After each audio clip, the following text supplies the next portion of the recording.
नमस्कार, मैं अंजना और आप देख रहे हैं दिव्य भारत बीएसएम न्यूज। आइए एक नजर डालते हैं आज की बड़ी खबर पर। दक्षिण गुजरात की जनजातीय परंपराओं पर राष्ट्रीय मंथन।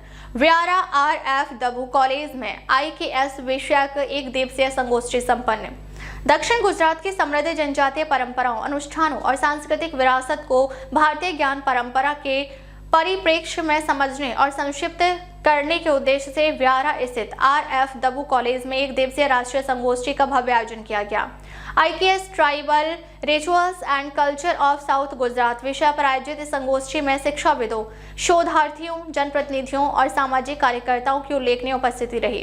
कार्यक्रम के अध्यक्ष के रूप में पाटन विश्वविद्यालय के कुलपति डॉक्टर किशोर पौड़िया उपस्थित थे। मुख्य अतिथि के रूप में डांग विधानसभा क्षेत्र के विधायक विजय पटेल और व्यारा विधानसभा सदस्य मोहन कोंकणी ने कार्यक्रम की शोभा बढ़ाई। संस्था संचालक हसू भाई पटेल एवं आदिवासी विकास महामंडल के संचालक Vijay Chaudhary sahab, professor doctor Bhagwat Mahale, doctor Deepak Bhoye, doctor Pundalik Pawar की विशेष उपस्थिति ने आयोजन को गरिमा प्रदान की। महाविद्यालय के प्राचार्य हितेश सिंह खरबासिया एवं उप प्राचार्य डॉक्टर बसंत गावित ने अतिथियों का शॉल, पुष्पगुच्छ, आदिम जीवन के उपकरण देकर स्वागत, सत्कार एवं अभिनंदन किया।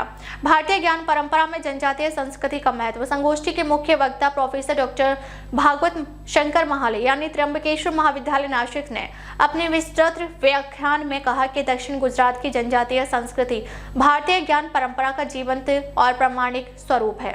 उन्होंने बताया कि आदिवासी समाज का जीवन प्रकृति के साथ गहरे जुड़ाव, सामूहिकता, संतुलन और आध्यात्मिकता पर आधारित है। डॉक्टर महाले ने वारली चित्रकला, पारंपरिक लोक नृत्य, कृषि पद्धतियों, वन संसाधनों के संरक्षण तथा सामाजिक संगठन की व्यवस्था का उल्लेख करते हुए कहा कि ये सभी तत्व सतत विकास के आदर्श उदाहरण हैं। उन्होंने जोर देकर कहा कि आधुनिक समाज को पर्यावरण संरक्षण और सामुदायिक जीवन की शिक्षा आदिवासी समाज से लेनी चाहिए। विशिष्ट वक्ताओं के विचार। डॉक्टर दीपक भोये यानी सूरत विश्वविद्यालय ने दक्षिण गुजरात के जनजातीय अनुष्ठानों और लोक विश्वासों पर प्रकाश डालते हुए कहा कि ये परंपराएं केवल धार्मिक अनुष्ठान नहीं बल्कि सामाजिक एकता और सांस्कृतिक निरंतरता के आधार हैं।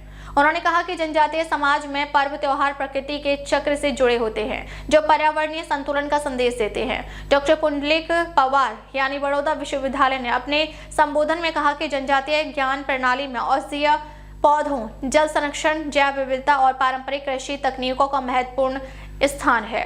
उन्होंने सुझाव दिया कि इन पारंपरिक ज्ञान तत्वों का दस्तावेजीकरण कर उन्हें अकादमिक पाठ्यक्रम में शामिल किया जाना चाहिए। प्रतिनिधियों का मार्गदर्शन।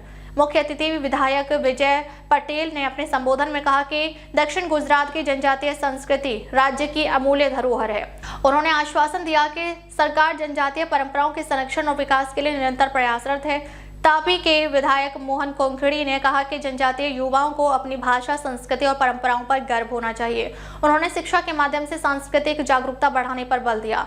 आदिवासी विकास महामंडल के संचालक विजय चौधरी साहब ने कहा कि आदिवासी क्षेत्रों में सांस्कृतिक कार्यक्रमों और शोध गतिविधियों को बढ़ावा देने की आवश्यकता है ताकि आने वाली पीढ़ियां अपनी जड़ों से जुड़ी रहे। अध्यक्षीय उद्बोधन कार्यक्रम के अध्यक्ष डॉक्टर किशोर पौड़िया ने कहा कि भारतीय ज्ञान प्रणाली की पुनर्स्थापना के लिए जनजातीय संस्कृति का अध्ययन अत्यंत आवश्यक है। उन्होंने कहा कि विश्वविद्यालयों को शोध और प्रलेखन के माध्यम से इस दिशा में ठोस पहल करनी चाहिए। उन्होंने महाविद्यालय की पहल की सराहना करते हुए कहा कि इस प्रकार के राष्ट्रीय सेमिनार अकादमिक जगत को नई दिशा प्रदान करते हैं। आयोजन की विशेषताएं। कार्यक्रम की शुरुआत दीप प्रज्वलन एवं सरस्वती वंदना से हुई। महाविद्यालय के प्राचार्य हितेश सिंह खरबासिया ने स्वागत भाषण में संगोष्ठी के उद्देश्य पर प्रकाश डाला। उपराचार्य डॉक्टर बसंत गावित ने आयोजन की रूपरेखा प्रस्तुत की। संगोष्ठी में विभिन्न शोधार्थियों और विद्वानों ने शोध पत्र प्रस्तुत किए जिनमें दक्षिण गुजरात के डांग, तापी और वलसाड़ जिलों के जनजातीय परंपराओं, लोक कला, नृत्य, सामाजिक संरचना और पारंपरिक ज्ञान पर विस्तृत चर्चा हुई। विद्यार्थियों ने भी उत्साहपूर्वक सहभागिता कर प्रश्नोत्तर सत्र में अपने विचार रखे। सांस्कृतिक विरासत के संरक्षण का संकल्प। संगोष्ठी के दौरान यह निष्कर्ष निकाला गया कि जनजातीय संस्कृति केवल अतीत की धरोहर नहीं बल्कि वर्तमान और भविष्य के लिए मार्गदर्शक है। वक्ताओं ने एक मत से कहा कि पारंपरिक ज्ञान, लोक कला और अनुष्ठानों को संरक्षित कर उन्हें आधुनिक शिक्षा से जोड़ा जाना चाहिए। कार्यक्रम के अंत में सभी उपस्थित विद्वानों और अतिथियों को स्मृति चिन्ह भेंट कर सम्मानित किया गया। धन्यवाद ज्ञापन के साथ संगोष्ठी का समापन हुआ। व्यारा के RF दबू कॉलेज द्वारा आयोजित यह एक दिवसीय राष्ट्रीय संगोष्ठी दक्षिण गुजरात की जनजातीय संस्कृति को राष्ट्रीय परिप्रेक्ष्य में स्थापित करने की दिशा में एक महत्वपूर्ण कदम सिद्ध हुई। इस आयोजन ने यह स्पष्ट कर दिया है कि भारतीय ज्ञान प्रणाली के पुनरुत्थान में जनजातीय परंपराओं की भूमिका अत्यंत महत्वपूर्ण है। इस प्रकार का अकादमिक मंथन न केवल शोध और अध्ययन को नई दिशा देता है, बल्कि समाज में सांस्कृतिक जागरूकता और गर्व की भावना भी जागृत करता है। दक्षिण गुजरात की सांस्कृतिक चेतना को सुदृढ़ बनाने वाला यह आयोजन निश्चित रूप से स्मरणीय रहेगा। सेमिनार में 80 से ज्यादा विद्यार्थी और प्राध्यापक शामिल थे।